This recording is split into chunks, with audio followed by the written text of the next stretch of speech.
Curse of the Dead Gods, an action roguelike game. You may be thinking of some other great games in this genre: Hades, Dead Cells, Binding of Isaac. A genre that has taken the indie world by storm, and with good reason.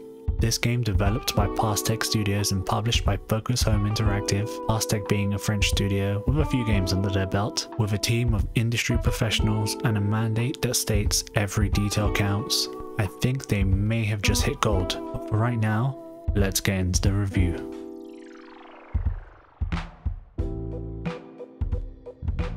Immediately, it looks like Hades, I'm not gonna lie, but we would be making a mistake by assuming it's a Hades wannabe. In fact, the art style detracts from that assumption within the first 5 minutes, with a satisfying colour palette that only serves to fortify its individuality in an already crowded genre, which fundamentally is pivotal to making sure you stand out. The simplistic yet colourful UI really sets the tone well as you progress further into these temples. Thematically, the hand-drawn artwork lends itself really well to the structure of the levels, each one providing a plethora of colourful stimulations as you progress through them. You never forget which temple you're in and what kind of enemies are going to await you. Purely just from a level design standpoint, it's a simple but effective way to keep the player engaged in the art as you adventure past a litany of traps which require your full attention to effectively get past them. And keeping a player's attention, that's hard to do. In a generation where our attention spans are lower, keeping the attentions of players using striking visual artwork and clever thematic inputs is a next level up, when specifically speaking about graphics and how they play a big role in our understanding and enjoyment of the game.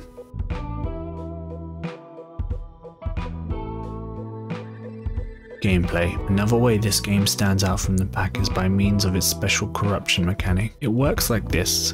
Your hero enters a temple of unknown origin. In order to gain access, he must open a door, but this door curses him. As you progress, going from door to door, enemy to enemy, this curse will progress, adding modifiers which can completely change the way you play the game. For instance, one modifier will change how your torch works. This torch is used to stave away the abyssal darkness which permeates almost every corner of the temple. Not only that, but being in this darkness means you take way more damage than usual, so the gameplay is usually about finding a balance between this corruption mechanic, light, and its counterpart, darkness. Going back to the modifier though, this particular one I was referring to is one that essentially removes the darkness damage amplifier by making your torch one of darkness. The only caveat being that you need the torch to see some traps and some enemies. You might be thinking, well, if there's no damage modifier, surely the game is easier, no?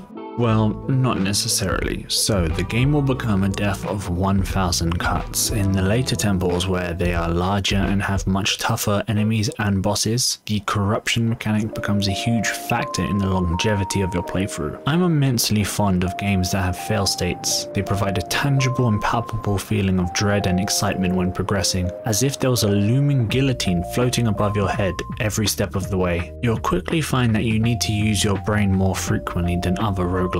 It's a constant balancing act that requires ingenuity in both your strategical planning and your mechanical prowess. Speaking of prowess and using it, let's talk about weapons. There are tons in this game, ranging from simple ones with simple modifiers to complex curse weaponry, which change the entire way you play the game. You don't need an OP high level weapon to clear the later levels either.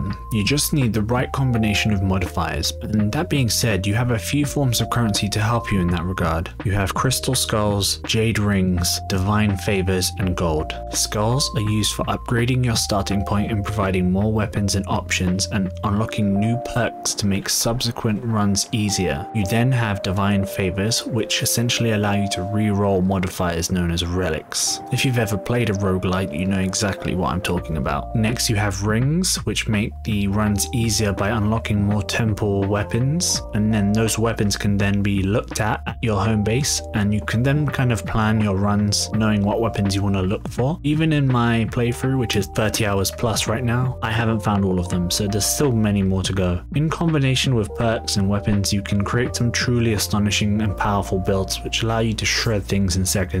You're probably asking about the combat and how does it work right now. So let me run it down for you. You have a light attack, you have a secondary attack, you have a heavy attack, a parry and a roll, each of which have a different function. For instance, the light attack with a dagger followed by a secondary attack with a whip will allow for an AoE move, pushing everyone back, giving you space, which in turn helps you when you need to either reposition or relight a fire pit to avoid taking extra darkness damage. Parry mechanic is also a game changer. Blasting massive bosses back with a perfect parry is always satisfying. I'd advise spending the first few runs practicing these parries, and even if you die, you'll have the knowledge on what to do when you face these enemies who are exclusively beaten by parries. The combination of mechanics, complex economic layering, and badass weaponry really makes Curse of the Dead Gods stand out from the crowd. It's a game competing with giants, and I'd say that it's well on its way to becoming a Titan Slayer.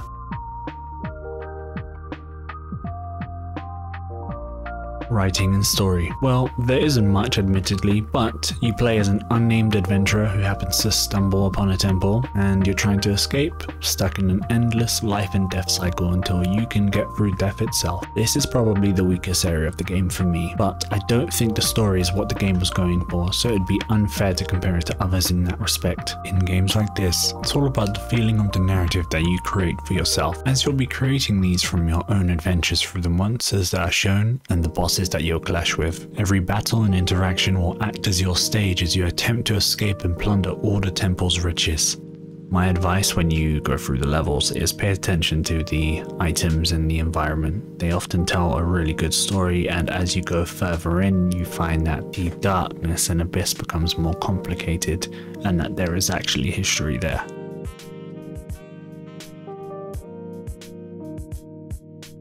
I ran my game on a 3080 and an i9 processor, and I had no technical hiccups worth mentioning. I tried 4K, 2K and 1080p, all which ran amazingly close to the frame rate cap almost all the time. Now if you looked up polish in the dictionary, you'd find this game there, and a story about this game being a hero against monsters called 16 times the detail, and we'll release it when it's ready. A brave tale against titans of injustice. But seriously though, it runs like a dream. Kudos to you.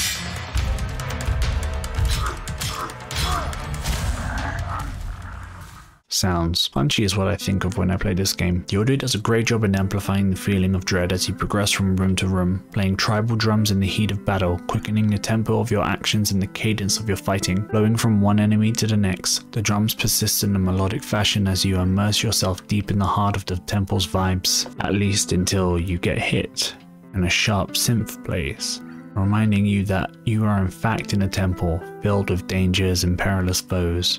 And as the darkness gets stronger and more pronounced, a sense of urgency kicks in as you battle against corruption taking over your body. If you listen carefully, you hear the sounds of abyssal whispers beckoning you to your doom, chanting in an unknown language getting louder and more pronounced as you go further in. Slowly, you begin to hear the screams of humans as you slay each monster. Are these monsters in fact former humans? Are they victims to the temple, or is this just a figment of my imagination? The sound design is excellent here, and I'd most definitely recommend using headphones so you don't miss out on the finer details in the sound design.